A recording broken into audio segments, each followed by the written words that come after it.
Hi guys, welcome back. Happy 2019 to every one of you. Today we're going to talk about the way we feed the fry and how we do the grow outs. I know we got into the grow out systems and the breeding section. Today we're going to get into specifics. So we remove all the false information that's out there.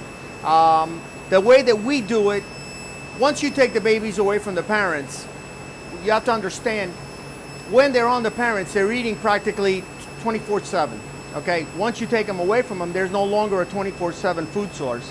So we become that source. The idea is not to overfeed and pollute the system. The idea is to feed constantly, enough for them to eat within 5 minutes. So we're going to take you through the procedures now. The first feeding of the day is usually baby brine shrimp for the smaller guys and beef heart for the rest of the guys. So we're going to take you through the hatchery so you can get an idea of the procedures that we go through. Come and join us. In a nutshell, what we've done is we've already strained out the brine shrimp earlier and we already washed them out because believe it or not, some of these brine shrimp are going to go into the breeding section, which is wide open, and too much salt is going to bring up my conductivity. So we do wash them with fresh water. And what we do is we put them in a small tray and we use a simple turkey baster. And you're going to see now how these guys devour the brine shrimp when we feed them. And these types of feedings take place between 5 and 7 times a day. Now, we will hit them with the brine shrimp as a treat to get them motivated, but realistically the staple food is going to be the beef heart, which you'll see me putting in a couple of minutes after they're done eating their brine shrimp. And this is basically very simple to make. I'm sure there's lots of videos on how to do it on YouTube. And it's basically the only way to give the babies something that's nourishing for them at the very beginning. And at the same token, give the parents a break. Because you got to remember, when you got 200 or 300 little babies grazing on your body, after a while it starts to hurt.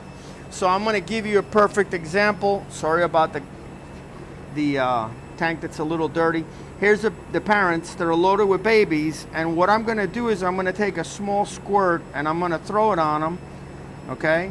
And basically the babies are going to break away from the body and come and eat the brine shrimp. So it gives the parents a little bit of a break.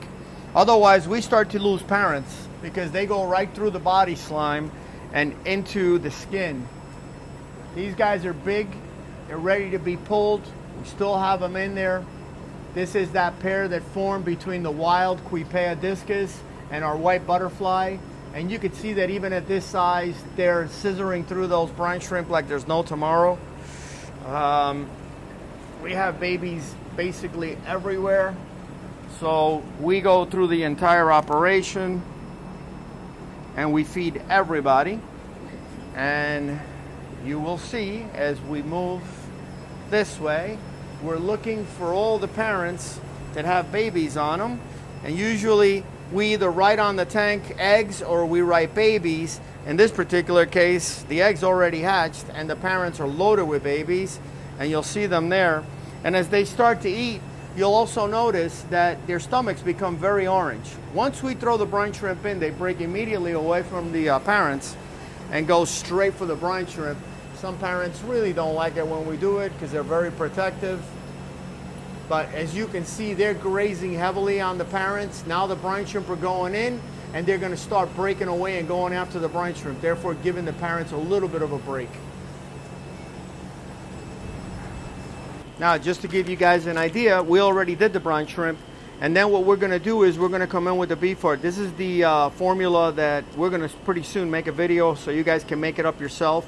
And we make it so that it's dry enough to crumble up. And basically, you're going to see now when we feed how they prefer the beef heart completely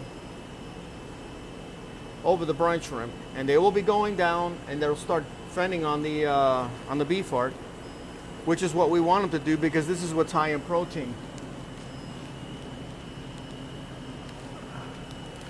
And there you go. There you see the live piranhas.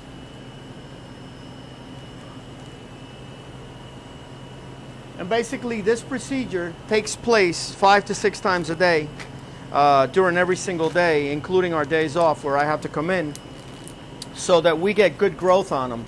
If we don't do it this way, we find that they start to stunt out.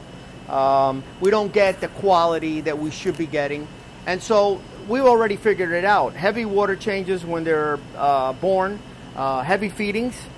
You want to feed them to the point where they eat all their food within 5 minutes. Anything that's left over after that, usually they're too full to eat, and it's just going to pollute your water. So rule of thumb, if you want to follow it, it's better to feed less, more frequently than the other way around.